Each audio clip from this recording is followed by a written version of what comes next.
ओम ब्रह्म सत्यम सर्वथा। आज के सत्संग का जो विषय है वह है, क्या हम मनुष्य हैं? विचार करें।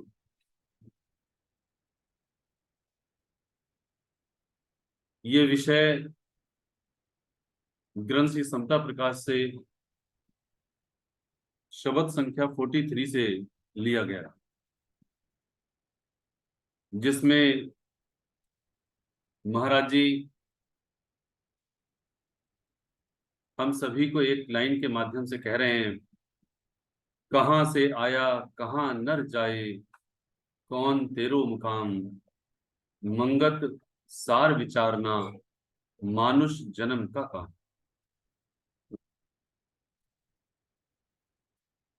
सही मायने में मनुष्य जन्म का जो काम है, या हम मनुष्य हैं,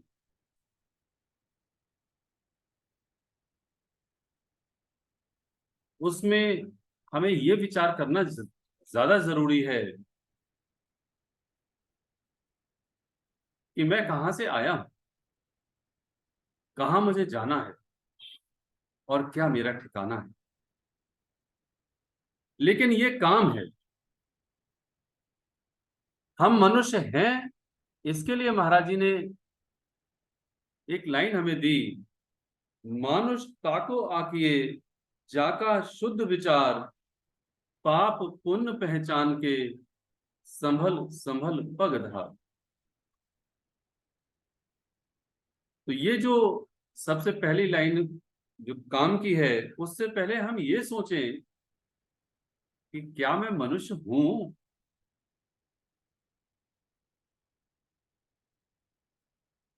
श्री महाराज जी हम सभी को समझाने की कोशिश कर रहे हैं, मानुषता को आंकिए जाका शुद्ध विचार। शुद्ध विचार क्या है और अशुद्ध विचार क्या है? शुद्ध विचार केवल एक ही है, और वो है ईश्वर सत्य है और ये जगत मिथ्या है। सबका आधार ईश्वर है, एक ईश्वर के आधार पर ही पूरा जीवन, सभी का जीवन चल रहा है। लेकिन मेरा जो शुद्ध विचार है, क्या वो ये है कि हाँ, केवल और केवल ईश्वर का ही मार्ग सर्वोत्तम है। और वो कैसा मार्ग? वो कहते हैं, पाप पुण्य पहचान के संभल संभल पग धार। क्या पाप है और क्या पुण्य है, क्या कभी मैंने विचार किया? अगर फाइनल बात देखी जाए तो पाप केवल एक ही है, यदि मैं ईश्वर के मार्ग पर नहीं चल रहा तो मैं पाप कर रहा हूं, और यदि मैं ईश्वर के मार्ग पर चल रहा हूं तो मैं पुण्य कर रहा हूं। इसीलिए हम सभी शास्त्रों के आधार पर ही जीवन व्यतीत करने के लिए प्रतिबद्ध होने चाहिए। जब तक हम शास्त्र के आधार पर नहीं चलते, तब तक हम गलती करते ही रहते। और छोटे छोटे पाप अगर हम देखें तो हम समझें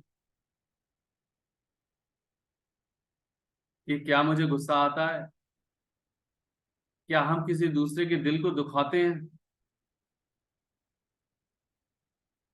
मेरे अंदर कितने विकार हैं, क्या मैंने कभी सोचा है? और दूसरे के अंदर कितने विकार हैं, इसकी पैनी नजर मेरी रहती है दूसरों पर।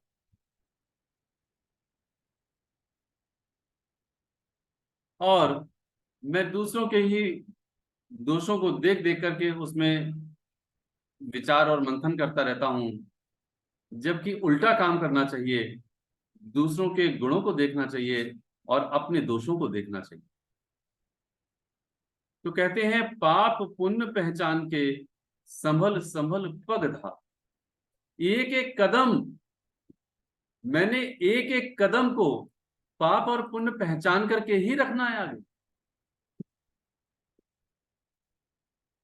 मेरा हर कदम ऐसे ही चलता चला जाता है, मैं कभी विचार ही नहीं करता।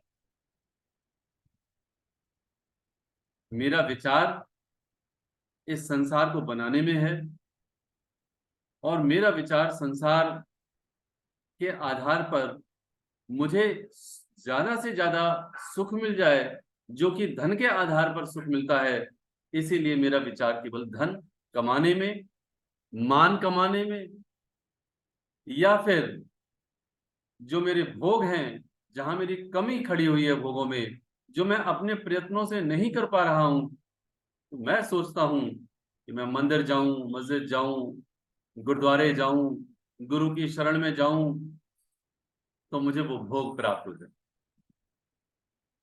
तो क्या मैं पाप और पुण्य को पहचान करके एक एक कदम को बढ़ा रहा हूं आगे? ये कभी मैंने विचार किया? इसलिए कहते हैं, कर्म करूर त्याग करे, सत्कर्म में चित्त लगाए, जतन प्रयतन मन में धरे, कपट विकार हटाए। मनुष्य के लिए सबसे पहली पहचान यही है कि जिसका शुद्ध विचार है, और शुद्ध विचार कहां से शुरू हो रहा है? पाप और पुण्य के पहचानने से शुरू हो रहा है। और इसके साथ साथ कैसा है? कपट विकार हटाए। मेरा जो कपट का विकार है वो हटना चाहिए, लेकिन मैं कपट के विकार को नहीं हटा पा रहा हूं। निर्मल मन जन सोहि मोहि पावा, मोहि कपट छल छिद्र न भावा। ये लाइन बड़ी प्रचलित है। वो प्रभु परमात्मा मेरे हृदय के छल कपट के छोटे से छेद को भी, उसे वो अच्छा नहीं लगता। और जो निर्मल मन है वही मुझे प्यारा है, वही मुझे भाता है। और ये बात सबसे पहले मनुष्य के लिए कही गई है। अब एक उदाहरण लेते हैं। हम न जाने कितने लोगों से बात करते हैं अपने जीवन में, दैनिक जीवन में बात करते हैं। और जब हम बात करते हैं तो जो सामने वाला व्यक्ति है, यदि मेरे दिल में उसके प्रति जो भावना है वो मेरे जबान पर हो, तब तो ठीक है। और यदि जो दिल में है वो जबान पर नहीं है, इसका मतलब है कहीं ना कहीं मेरे अंदर छल और कपट है। मेरा दिल कुछ और कह रहा है उसके लिए, और जुबान कुछ और कह रही है। मेरे हृदय में उसके लिए कुछ और भाव है, कहीं ना कहीं चाटकारता है, कहीं ना कहीं उस व्यक्ति को यदि मैं गलत समझता हूं और ऊपर से मैं ठीक ठाक कह रहा हूं। इसलिए कहते हैं कि मोहे कपट छल छिद्र न भावा, निर्मल मन जन सोहि मोहि पावा। मुझे छल कपट का छोटा सा भी छेद भाता नहीं है। यदि मेरे अंदर छल कपट है, तो सही मायने में मैं प्रभु से बहुत दूर हूं, मैं मनुष्य ही नहीं हूं, मनुष्य कहलाने योग्य ही नहीं। मैं मनुष्य कहलाने योग्य इसीलिए नहीं हूं क्योंकि मेरे अंदर वो विकार जो छल का है, जो कपट का है, वो है।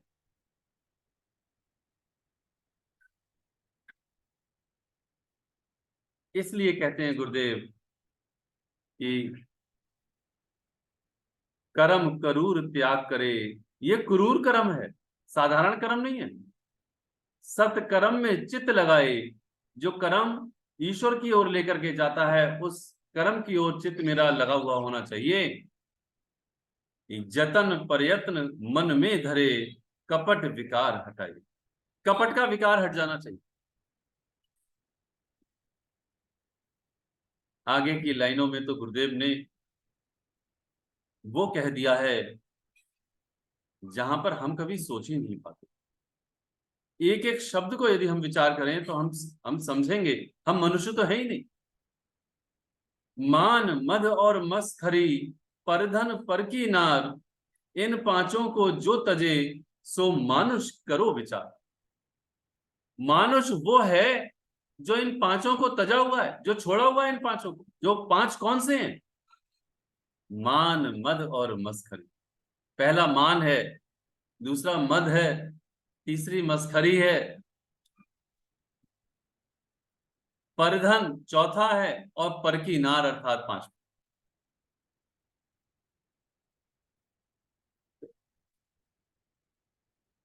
मेरे अंदर मान नहीं होना चाहिए,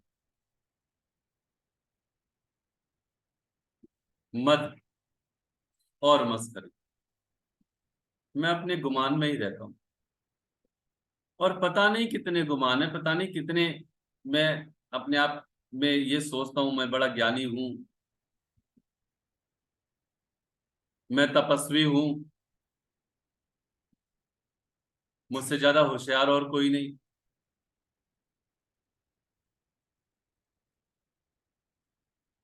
कोई रूपवान सोचता है अपने आप के लिए, मैं बड़ा रूपवान हूं। कोई पहुंच वाला है, किसी की राजनीति में बड़ी अच्छी पहुंच, बड़ी पहचान वाला है। कोई नाते रिश्तेदारों से है कि मेरे नाते रिश्ते इतने हैं, जिस कोई किसी और के नहीं। कोई कुटुंब वाला है, यानी अपने मद में हूं मैं। तो वो जो अपने मद में हूं, उसको कह रहे हैं मान, मद और मस्खरी। ये मद कहलाया। मान,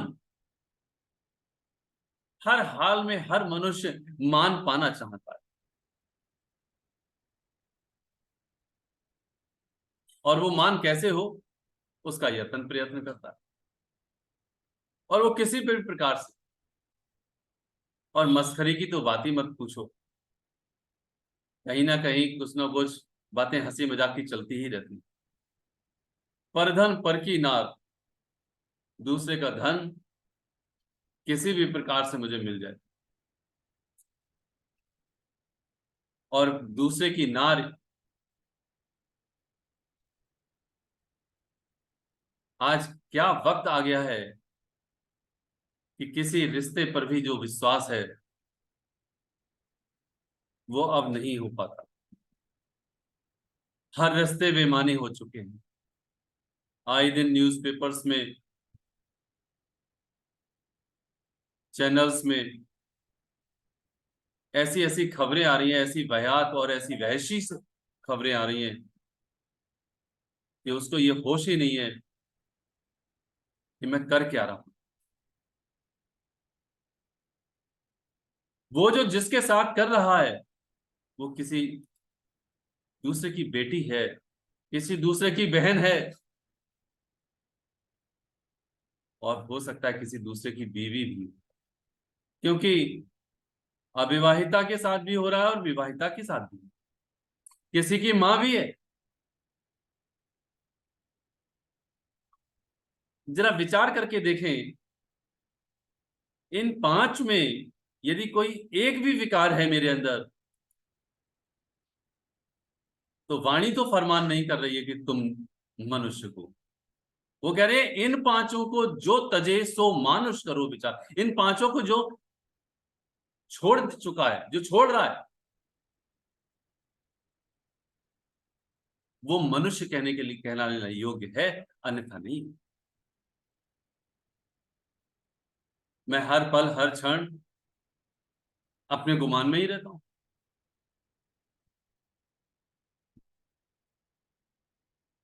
और सेवा की बात कही तो कैसी कही, वो भी जरा विचार करें आगे। कि परहित चित्त में धारणा, सबसो अधिक प्यार, हृदय में सेवा करे, बांछे फल नहीं सार। परहित, दूसरे का हित करना है, ये चित्त में मेरी धारणा होनी चाहिए। चित्त में धारणा, परहित चित्त में धारणा। हर हाल में हर स्थिति में दूसरे का जो हित है वो यदि मैं कर रहा हूं, तभी जाकर के मैं मनुष्य हूं, वरना मैं मनुष्य नहीं हूं। आजकल तो बड़ा उल्टा राग है। दूसरे का हित तब होता है जब मेरा स्वार्थ पूरा हो जाए।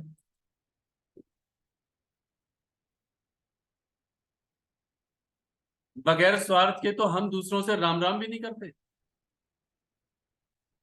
ब्रह्म सत्यम तक नहीं करते। जिनसे स्वार्थ पूरा होता है, दिल की बात है ये, हृदय की बात है ये। सच्चे हृदय से विचार करके देखें, हम उनसे बात करना पसंद करते हैं जो हमारे लिए लाइक माइंडेड है, जो हमारे लिए हितैषी है। हम उनसे बात करना पसंद नहीं करते। और गाते रोज हैं, सब जीवों से प्रेम हो, तन मन सेवा था।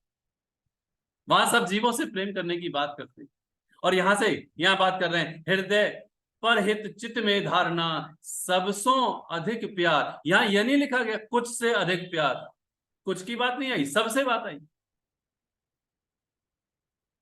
मैं सबसे कहां मोहब्बत करता हूं, सबसे कहां प्यार करता हूं। सबसे प्यार का मतलब है दूसरे का हित चाहना। यदि कोई गलत रास्ते पर जा रहा है, कोई गलत कर रहा है, कोई गलत सोच रहा है, उसे भगवान की बात करनी है। यही हित है, सबसे बड़ा हित है। यदि कोई गरीबी के हाल में है, फटे हाल में है, तो उसकी कुछ सहायता कर देनी है। यदि कोई बीमारी के हालात में है तो उसकी दवाई की सहायता कर देनी है। जैसे महाराज जी ने पूरे जीवन भर करी, हिकमत का काम शुरू किया महाराज जी ने। कोई इसलिए नहीं किया हिकमत का काम कि उनका गुजारा चले, वो तो कुछ खाते ही नहीं थे। वो ये बतला रहे हैं इस चीज के लिए कि समाधि से भी छोड़ करके जो सबसे प्रिय होती है साधक के लिए, समाधि का भी त्याग करके उन्होंने हिकमत का काम शुरू किया, सेवा का काम किया। और ऐसी सेवा का काम किया कि घर घर जाकर के उन्होंने औषधियां दी। लोगों के पास खाने को नहीं होता था तो खाने को देते थे, उसके बाद दवाई देते थे। उनके कपड़े धोते थे, साफ सफाई करते थे। एक बार की बात है, महाराज जी से जो प्रेमी मिलने आए, उन प्रेमी के रास्ते में दूसरे प्रेमी पड़ते थे, उनका घर आता था। महाराज जी त्रिकालदर्शी थे, महाराज जी को पता था। जब प्रेमी आ गए तो उनसे पूछा कि उनका क्या हाल चाल है। तो प्रेमी जी कहने लगे, महाराज जी मुझे मालूम नहीं है, मैं उनके घर होके नहीं आया।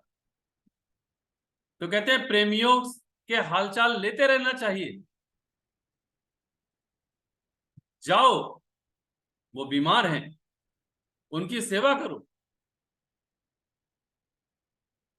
तब वो प्रेमी अमुक प्रेमी के घर गए, सेवा की, और सेवा करने के पश्चात जब वो बिल्कुल ठीक हो गए, तब वो प्रेमी आए। कहने का मतलब क्या है? वो कहते हैं कि परहित चित्त में धारणा, सबसों अधिक प्यार, हृदय में सेवा करे, वांछे फल नहीं सार। बात समझने की है। यहां पर गीता का सिद्धांत महाराज जी ने बता दिया, वो भी मनुष्य तक के लिए। वो कहते हैं वांछे फल नहीं सार, उसके उसकी जो फल है उसकी इच्छा उसके पास नहीं होनी चाहिए। जो महाराज जी जो महाराज जी कह रहे हैं वही बात भगवान कृष्ण गीता के दूसरे अध्याय के 47वें श्लोक में कहते हैं, कर्मण्ये वाधिकारस्ते मां फलेषु कदाचन, मां कर्म फल हेतुर्भूर्मा, ते संगोस्त्व अकर्मणि। अर्थात तेरा कर्म करने में ही अधिकार है, उसके फल में कभी नहीं है। तू सेवा कर,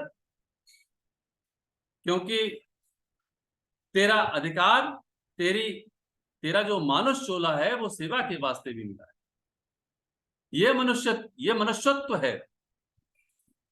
आगे कहते हैं कर्मों के फल का हेतु भी मत बन, और तेरी कर्म ना करने में भी आसक्ति ना हो। तो यह भी मत सोच कि तेरे बगैर ये काम नहीं होगा। और तू यह भी मत सोच कि यह काम तेरे लिए ही हुआ है ना। तू ना उसमें आसक्ति रख, तू उसमें निरासक्त भाव से रख। मनुष्य के लिए इतनी बड़ी कठिनता। आप जरा, हम सब विचार करें इस बात पे कि मनुष्य है भी हम। इसलिए कहते हैं, कोमल वचन मन सुशील, अंत का करे ध्यान, छल कपट को दूर करे, मानुष सो ही सुजान। ये सुजान की बात आई। भैया कोमल वचन बोलो, बड़े प्रेम से बोलो, इतने प्रेम से बोलो कि यदि कड़वी बात भी हो तो उसको ये बात समझ में आए कि तुम गुस्से से नहीं बोल रहे हो, तुम उसके हित की बात उसकी कड़वी बता रहे हो।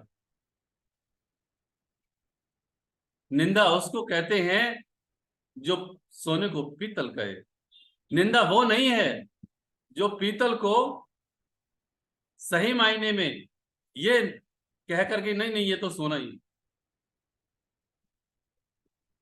सोने को सोना कहना और पीतल को पीतल कहना ये सच्ची बात है, लेकिन कड़वी बात भी हमको बड़े हृदय से, बड़े मन से कहनी। कोमल वचन मन सुशील, अंत का करे ध्यान। मैं अंत का ध्यान भी रख रहा हूं कि हाँ, सही मायने में मेरा ये शरीर छिन जाना है, खत्म हो जाना है। एक दौड़ सी लगी हुई है, अंधी दौड़ लगी हुई है। मैं उस मनुष्य को देखता हूं जो मनुष्य गाड़ी पर चल रहा है, मैं गाड़ी पर चल रहा हूं तो मैं उस मनुष्य को देखता हूं जो एरोप्लेन से चल रहा है। मेरे पास छोटा मकान है तो मैं बड़े मकान की तरफ देख रहा हूं। मेरे पास बड़ा मकान है तो मैं बंगलों की तरफ देख रहा हूं। मतलब क्या कि मैंने एक अपना हृदय में एक धारणा बनाई हुई है कि यदि मैं मोटरसाइकिल से, स्कूटी से चल रहा हूं तो कार वाला सुखी है। मैं यदि मकान में रह रहा हूं तो मैंने धारणा बनाई हुई है बंगले वाला सुखी है जो बंगले में रह रहा है। ये मेरी धारणा है और मैं अंधी दौड़ लगा करके उसको प्राप्त करने का यत्न करने लगता हूं। ये एक आम मनुष्य की बात है, ये हम सब की बात है। ये विचार गहरा आता ही नहीं है कि ये मनुष्यता है। मैं पाप की तरफ जा रहा हूं या पुण्य की तरफ जा रहा हूं। मैं पाप कमाने की ओर शुरू कर दिया मैंने एक कदम, या मैंने पुण्य कमाने की तरफ दूसरा कदम शुरू किया है। वो इसीलिए कह रहे हैं, पाप पुण्य पहचान के संभल संभल पग धार। दूध का जला छाछ को फूंक फूंक करके पीता है। ये बड़ी पुरानी कहावत। जो मुझसे पहले चले गए, जिनका हश्र हमने देखा,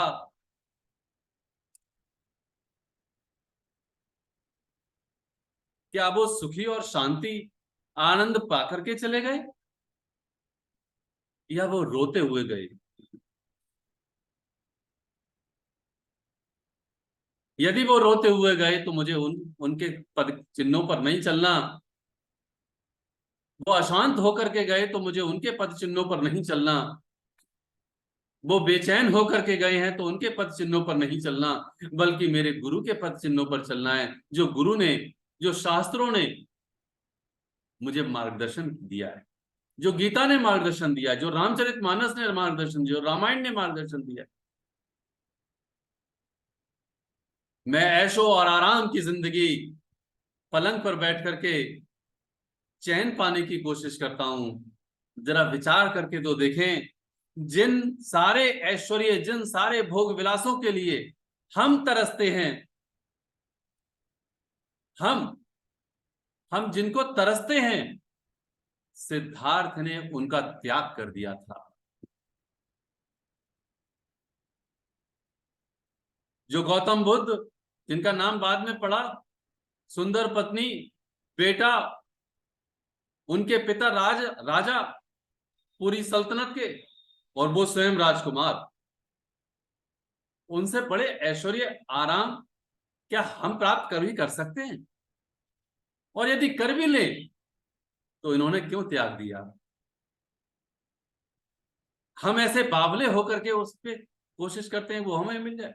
इसलिए कहते हैं पाप पुण्य पहचान के संभल संभल पगधार।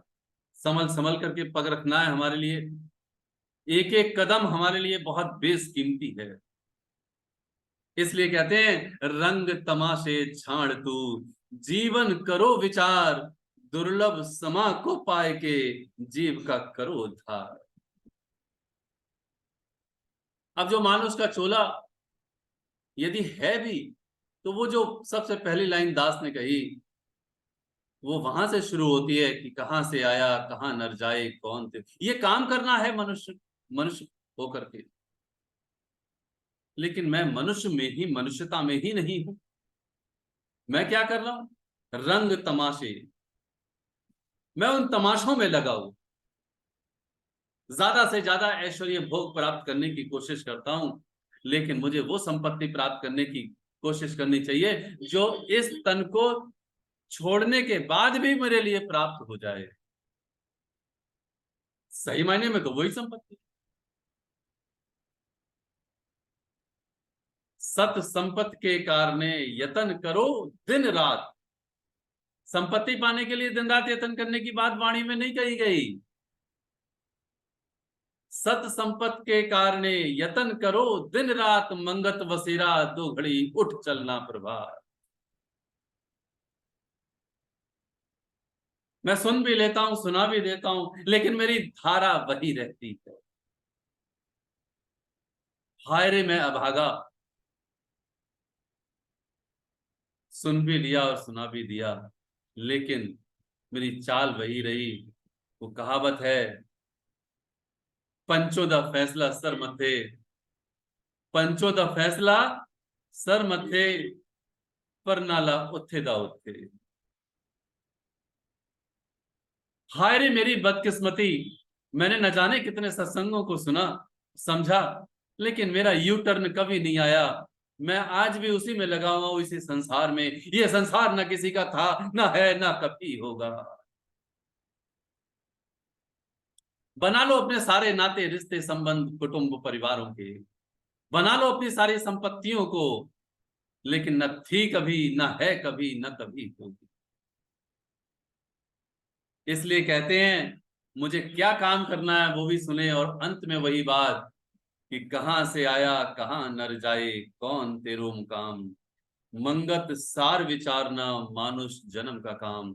मनुष्य में यदि हम आते हैं और मनुष्य की ये बात समझ में आती है, पापों को छोड़ते हैं, पुण्यों को अपनाते हैं, छल कपट को छोड़ते हैं, इन संपत्तियों को छोड़ते हैं, नाते रिश्तों को छोड़ते हैं, और दिल से अपने दिलदार को ये दिल देते हैं, तब हमने क्या काम करना है इस दिल से? तब हमें ये विचार करना है, भैया मैं कहां से आया हूं।